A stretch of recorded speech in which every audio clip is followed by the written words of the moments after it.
Ao longo dos 3,7 bilhões de anos em que a nossa grande casa azul tem sido o lar da vida, ela viu algumas completas aberrações. Então, de criaturas estranhas que você vai ficar triste por estarem extintas, a monstros horripilantes que você vai ficar feliz por não existirem mais, aqui estão algumas das criaturas mais bizarras que já existiram.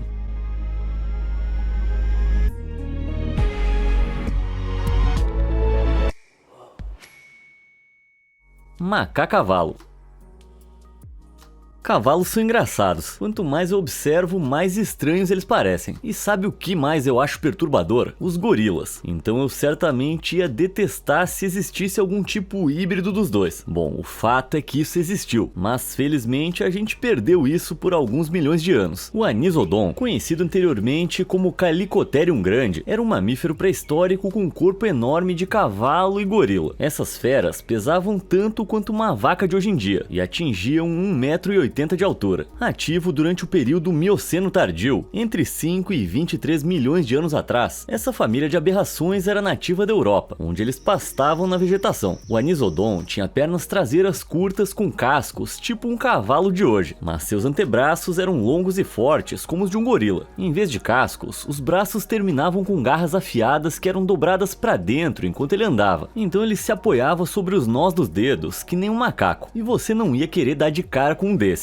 porque essas garras eram excelentes armas defensivas. Com tamanho, força e poder, havia muito pouco que pudesse ameaçar esse cavalo gorila no seu apogeu. Na verdade, ele só foi extinto no início do período Plioceno, devido à combinação mortal de novos predadores mais eficientes e mudanças climáticas. Imagina como o hipismo ia ser muito mais legal com essas criaturas. Boca suja. Uma vez já me disseram que não sai nada que preste da minha boca, mas eu não sou a primeira criatura com esse problema. Prepare-se, porque esse é o Sacoritus, uma coisa do início da Era Cambriana, que tinha uma boca grande e não tinha ânus. Já entendeu o que eu tô dizendo, né? É provável que esse saco doentio se alimentasse e excretasse pelo mesmo buraco. Espero que ele não tenha papilas gustativas. Felizmente, os Sacoritus tinham apenas um pouco mais de 1 milímetro, então você não ia ter uma boa visão daquele rostinho assustador. Por outro lado, eles viviam no fundo do mar, então mesmo que estivessem por aí hoje, seria difícil de encontrá-los. O estilo de vida real dos Sacoritus é envolto em mistério. Os cientistas até acreditavam que era o nosso ancestral mais antigo em um momento. Tá bom, eu sei, não se preocupa. Você não é realmente parente desse sujeito bizarro. É mais provável que ele tenha sido um ancestral antigo de caranguejos e aranhas do que de humanos, mesmo que aquele seu primo seja meio parecido com ele. Parece que essa fera inquietante era um predador, usando seus espinhos para ajudar a capturar presas. E quanto ao que ele comia, a gente não faz ideia. Considerando que ele viveu há cerca de 500 milhões de anos, fica incrivelmente difícil dizer. E por um lado, eu acho que é melhor assim. Quanto menos eu souber desse bicho maluco, melhor. Criatura enigmática.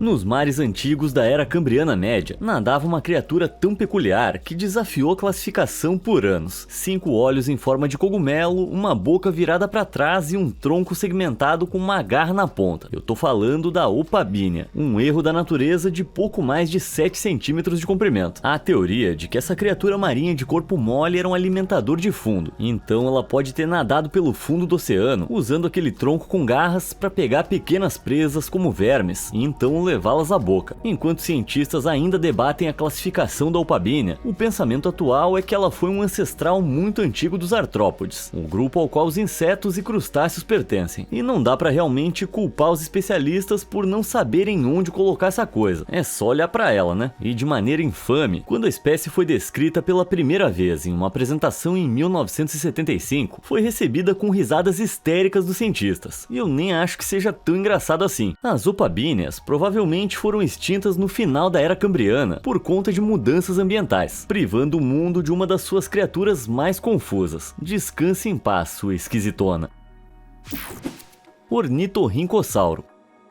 O período Triássico também pode ser conhecido como a Era do Estranho, após uma extinção colossal, conhecida como a Grande Morte. Há cerca de 252 milhões de anos, grande parte da vida teve que essencialmente começar do zero, levando a alguns experimentos malucos da mãe natureza. Um desses experimentos foi o Eretmoripes, um estranho réptil marinho que tinha um corpo longo como um lagarto, nadadeiras como as de uma foca e um bico como o de um ornitorrinco. Como se isso não fosse estranho o suficiente, suas costas eram adornadas adornadas com placas semelhantes às do estegossauro, e ele tinha uma cabeça pequena com olhinhos minúsculos. Não consigo não pensar no quão bizarro esse cara era. E inútil. Apesar das nadadeiras, ele provavelmente era um péssimo nadador, devido ao seu corpo longo e ossudo e a visão terrível. E com aproximadamente 70 centímetros, ele não era exatamente intimidador. Acho que a gente pode dizer que se essa coisa existisse em qualquer outra era, ela simplesmente nunca teria sobrevivido. Mas felizmente para esse pequeno bicudo, ele viveu no Triássico. Havia muito pouca competição nesse mundo pós-extinção em massa, e todos os nichos estavam disponíveis. Mas dado o quanto ele era ineficiente, o que ele fez para sobreviver? Bem, assim como os ornitorrincos de hoje, o Eretmoripes tinha um grande buraco no meio do bico. Os ornitorrincos abrigam receptores especiais ali, que lhes permitem caçar em baixa visibilidade, detectando o movimento das suas presas e todos os pequenos sinais elétricos que os seus músculos emitem quando se contraem. Então é provável que esse réptil pré-histórico tenha feito a mesma coisa, só que com um pouco menos de sucesso, né, já que ele está extinto. O tubinho. Os mares do período Cambriano Médio estavam cheios de criaturas nojentas. Esse verme grotesco é a Otoia, uma besta carnívora escavadora que agarrava presas infelizes usando a sua boca de tubo esquisita. Nojento demais, parece um pesadelo. Felizmente, essas criaturas não eram os enormes monstros de ficção científica que você pode imaginar, já que tinham apenas 15 centímetros de comprimento. Mas eu imagino que isso não tenha sido muito consolo para as pobres criaturinhas que a Otoia engolia. O animal horrível, na verdade, é um ancestral antigo dos vermes priapulidas modernos, que, pra falar a verdade, parecem uma outra coisa. Mas deixa pra lá. Pra caçar, a Otoia cavava uma toca em forma de U no fundo do mar e se escondia lá dentro com a cabeça pra fora. Então, quando a presa se aproximava demais, ela estendia sua probóscide, aquele tubo terrível que eu mencionei. Usando esse tubo, a nossa amiga grotesca agarrava a criatura desavisada e a arrastava em direção à boca antes de engoli-lo de cabeça. Mas a Otoia não era exigente. Ela vasculhava sobras sem problema se fosse preciso, e ela até praticava canibalismo se a comida estivesse escassa, uma característica compartilhada por vermes priapulidas de hoje, e eu que achava que isso não podia ficar mais bizarro. A Abominação Antártica. Ok, então a Terra pré-histórica abrigou um verme rastejante há cerca de 500 milhões de anos. Grande coisa. Criaturas aterrorizantes como a Otoia foram relegadas à lata de lixo da história, certo? Errado. Digo lá, o verme de escama da Antártida. Meu Deus, que bicho é esse? Espreitando a estonteante 600 metros abaixo da superfície do Oceano Antártico agora mesmo. O verme de escama é uma criatura predatória das profundezas do mar, que recebe esse nome por causa daquelas escamas horríveis que parecem dentes cobrindo seu corpo. Não que elas sejam a parte mais horrível dessa criatura, que é a sua cabeça. Digo, não, isso não é a cabeça. Na verdade, essa é uma probóscide retrátil que o verme de escama consegue desenrolar, como algo saído do filme Alien. Ele estende essa probóscide e a utiliza para agarrar qualquer presa infeliz que se aproxime, antes de despedaçá-la com aquelas partes afiadas da boca. Lembra um pouco a nossa velha amiga Otoia, mas ao contrário da Otoia, os vermes escamados têm essas cerdas douradas bizarras correndo ao longo do corpo. Elas são chamadas de chaete e ajudam a impulsionar os animais abomináveis pela água, bem como enterrá-los dentro do sedimento para esperar pela presa. Aterrorizante. E o que é pior é que com 20 centímetros de comprimento, eles são quase do mesmo tamanho de um rato. Na verdade, sabemos muito pouco sobre esses demônios marinhos. Seu habitat extremo complica a vida dos pesquisadores. Por mim, a gente pode deixar esses bichos lá mesmo. Cabeçudo.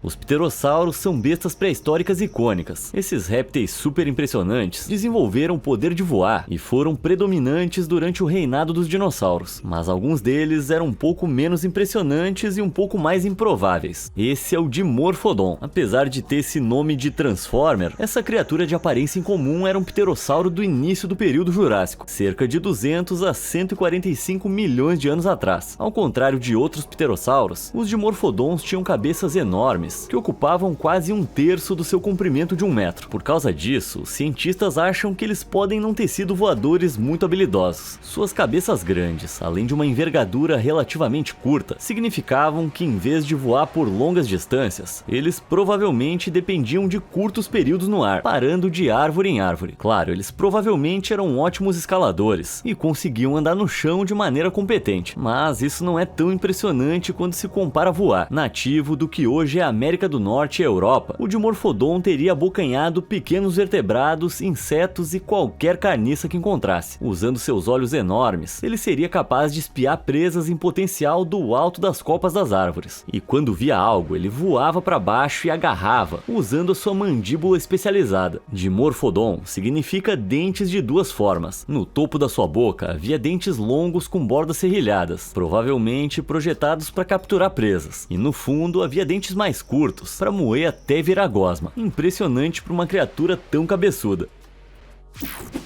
Beleza questionável.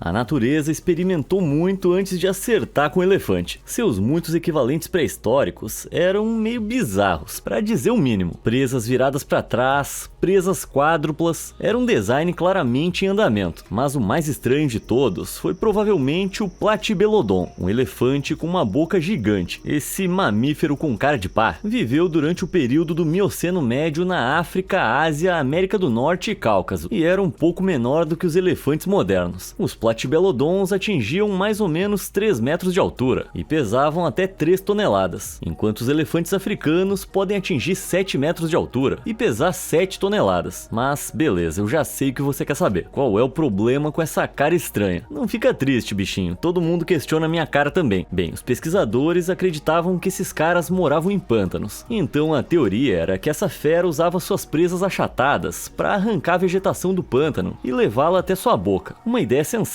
claro, mas isso não é mais considerado algo preciso. Hoje em dia é aceito que o Platybelodon se alimentava de folhagens e pequenas árvores, usando suas presas para arrancar cascas ou até mesmo serrar galhos, tipo um lenhador da pré-história, só que menos robusto e menos bonito.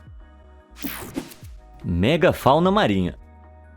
A Era Triássica viu o nascimento dos ictiossauros, répteis pré-históricos esquisitos que pareciam peixes lagartos gigantes. Essas ameaças marinhas tinham os maiores olhos já registrados no reino animal, com 25 centímetros de largura, quase o dobro dos olhos da baleia azul. Isso significava que eles eram excelentes em procurar presas como lulas. Havia mais de 100 espécies de ictiossauros, mas os mais loucos eram aqueles pertencentes ao gênero Shastasaurus, porque eles eram absolutamente enormes. Quão enormes? Bom, não sabemos o tamanho exato do nosso amigo réptil, há apenas restos fósseis limitados, mas estimativas de escala nos mostram que ele poderia ter alcançado mais de 20 metros de comprimento. Tudo bem, isso não chega aos 30 metros de comprimento da baleia azul, mas ainda é bem assustador. Pelo menos o velho Shastasaurus ia se sair melhor que a baleia azul no oftalmologista. Não parece algo muito impressionante. Mãos terríveis.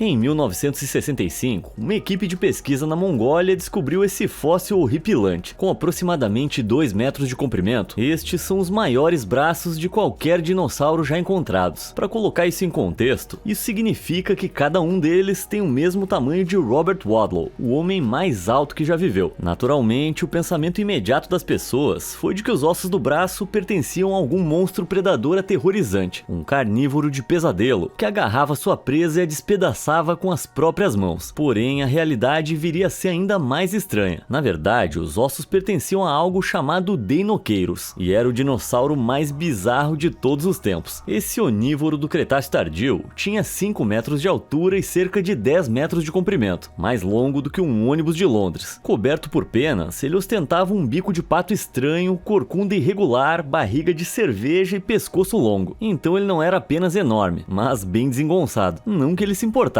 Esse garotão era tão grande que só precisava se preocupar em ser caçado por enormes tiranossauros. De resto, nada mais poderia pegá-lo. Então, qual é o problema desses braços? Bem, o Deinocheirus provavelmente se alimentava de peixes e vegetação. Então, os braços longos e com garras o teriam ajudado a cavar e coletar plantas. Não é exatamente o monstro que se pensava originalmente. Pedras encontradas perto de onde o seu trato digestivo estaria sugerem que ele as engolia para moer a folhagem na sua moela, bem como para tirar as escamas dos peixes. E aquele bico largo de pato faz sentido para ajudá-lo a pegar o dito peixe, e ele pode ter armazenado essa gordura na sua corcova em tempos de escassez. Então todas essas características esquisitas no fim fazem muito sentido, mas ele ainda não parece um dinossauro para mim. Eu diria que tá mais para um pato urso alienígena.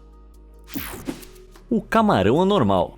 Há muito tempo, nas profundezas das ondas turbulentas da Era Cambriana, nadava um predador de ápice arrepiante, com apêndices agarradores assustadores, olhos enormes e uma boca circular cheia de dentes afiados como navalhas. Este era o Anomalocaris, ou o camarão anormal. E não sei vocês, mas eu achei esse nome meio besta para uma fera tão assustadora. Bem, inicialmente, apenas um dos apêndices da fera foi descoberto, e os cientistas pensaram que estavam olhando para uma espécie estranha de camarão pré-histórico.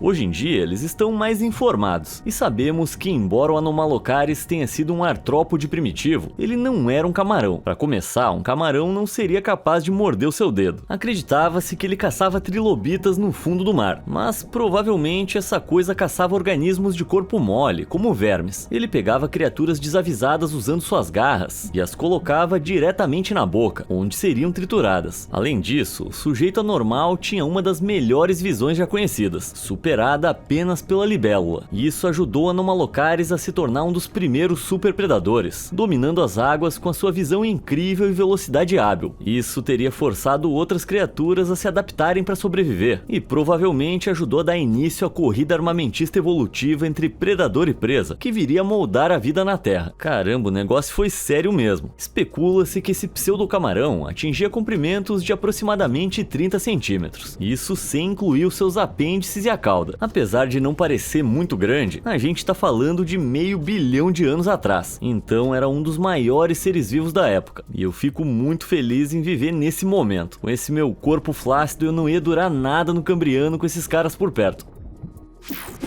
Desproporcional. Na Terra sem lei do Triássico, onde tudo acontecia, não importa o quão estúpido fosse, vivia o Thanis tropheus, nativo do que hoje é Europa, Oriente Médio e China. Esse réptil de aparência desequilibrada tinha aproximadamente 6 metros de comprimento, com quase metade disso sendo seu pescoço. Os cientistas acham que o Thanis tropheus era semi-aquático, passando parte da sua vida em pé na costa, esticando seu grande pescoço como um pescador amador. O pescoço escandalosamente longo significava que ele podia pescar da costa, sem nem mesmo ter que entrar no mar. O resto do seu dia a dia era gasto abaixo das ondas, chegando bem perto da sua infeliz presa, peixes e lulas pré-históricos. Ok, eu entendi o objetivo do pescoço, mas precisava tanto? Pois é, a evolução também pensou assim. O pescoço é um ponto vulnerável para a maioria dos animais. Uma coisa é um dinossauro de 12 metros de altura, como o Brachiosaurus, ter um pescoço longo. É algo seguro considerando que o animal é enorme, mas em um animal muito menor, como o Thanis tropheus, que tinha só 60 centímetros, o pescoço era um alvo fácil. De fato, os paleontólogos descobriram vários fósseis com grandes marcas de mordidas retiradas dos pescoços. E assim, o nosso amigo excessivamente pescoçudo não prosperou. Durou mais ou menos 20 milhões de anos. Isso parece muito, mas em termos de longevidade da espécie, definitivamente não é. Peixe de batom.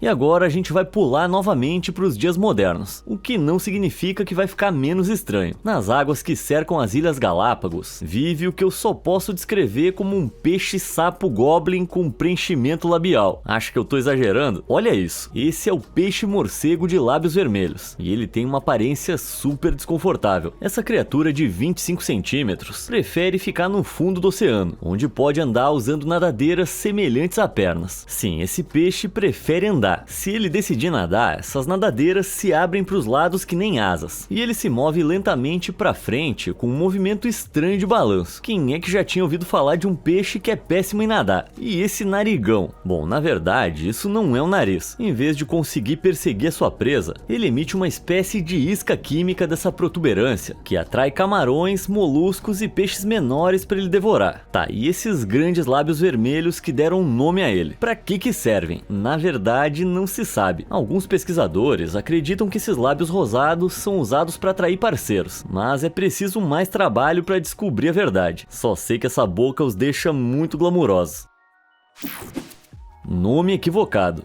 O Basilosaurus, que significa lagarto-rei, foi um dos répteis mais aterrorizantes que já existiram e um dos predadores mais mortais de sua era. Um réptil marinho, ele vasculhava os oceanos em busca de presas durante a era dos dinossauros, enquanto... não, Peraí, acontece que o nome lagarto-rei é incrivelmente impreciso. Inicialmente, o Basilosaurus foi classificado incorretamente. Na verdade, ele era um mamífero, a primeira baleia a viver inteiramente no mar. Isso mesmo, as baleias, ou pelo menos os seus ancestrais, já foram pequenos habitantes peludos da Terra que passavam muito tempo dentro e ao redor da água. Ao longo de milhões de anos, eles passaram cada vez menos tempo em terra firme, à medida que perdiam seus pelos e suas garras se transformavam em nadadeiras. Além disso, águas ricas em nutrientes permitiram que ganhassem massa, crescendo substancialmente em tamanho. O Basilosaurus apareceu pela primeira vez totalmente evoluído no período Eoceno Médio, onde era um predador de ponta. Então, era definitivamente um rei, mas não era um lagarto. E sem surpresa, essa baleia antiga era enorme. Elas podiam crescer até incríveis 18 metros de comprimento e caçavam tubarões, peixes grandes e até mesmo outras baleias pré-históricas. Mas, ao contrário das baleias modernas, ela não estava equipada para águas mais profundas, passando seu tempo mais perto da superfície. Além disso, apesar de todo o seu poder e ameaça, ela provavelmente era meio idiota. Seu cérebro era pequeno em comparação com seus descendentes, então é improvável que tenha evoluído as capacidades sociais das baleias e dos golfinhos que conhecemos hoje. Duvido que algo tão assustador como isso fosse conseguir fazer muitos amigos. Face da aberração.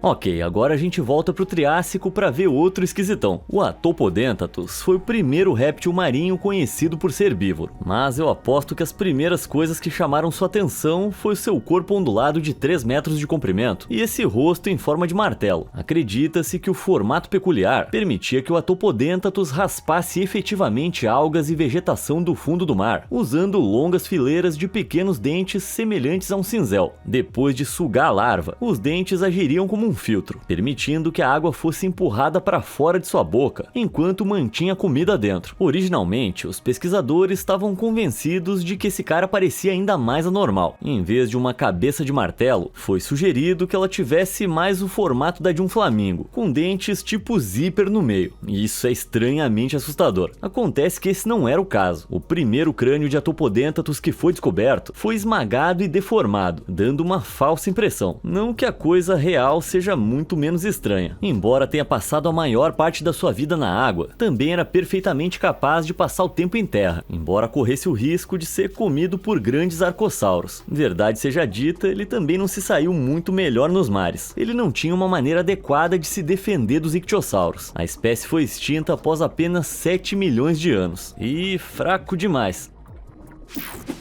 Girafa voadora. De acordo com todas as leis conhecidas da aviação, não tem como uma abelha conseguir voar. Quer dizer, pelo menos de acordo com o B-Movie, o que, claro, significa que é um absurdo. Agora, seria muito mais impressionante essa fera aqui voar. Conheça o Quetzalcoatlus, o maior animal que já voou. Mas de que tamanho a gente tá falando? Boa pergunta. Com impressionantes 5 metros, esse pterossauro enorme tinha quase a mesma altura de uma girafa, e a sua envergadura máxima estimada em 11 metros, quase o mesmo que um jato de caça, só com uma diferença: essa coisa conseguia voar sem motores. Devido ao seu tamanho enorme, ele precisava dar um salto inicial, mas ao saltar casualmente 2 metros no ar, suas asas poderosas poderiam fazer o resto e levá-lo para o céu. O gigante, parecido com um pássaro, estava por aí durante o final do período Cretáceo, e ele caçava no chão, atacando pequenos vertebrados, como dinossauros bebês, além de arrancar peixes e crustáceos de riachos, como se fosse uma garça gigante. Caramba, imagina ter um réptil do tamanho de uma girafa vindo na sua direção com aquele bico gigante. Não tem como pensar em algo mais assustador. Talvez alguém lá em cima tenha concordado comigo e decidido lançar um meteoro do tamanho de uma cidade na Terra para garantir que esse problema fosse resolvido de vez. Bom, não sei vocês, mas pra mim já deu de aberrações por hoje. Qual desses caras você achou mais estranho? Me conta aí nos comentários e te vejo na próxima. Obrigado por assistir.